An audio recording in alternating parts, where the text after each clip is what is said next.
Cyanide మల్లిక ఆరుగురు మహిళలను చంపేసింది.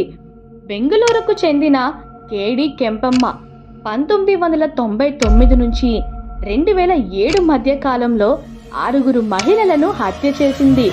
ఈమె బెంగుళూరులోని ఆలయాల వద్ద మంత్రగత్తెలా కూర్చునేది.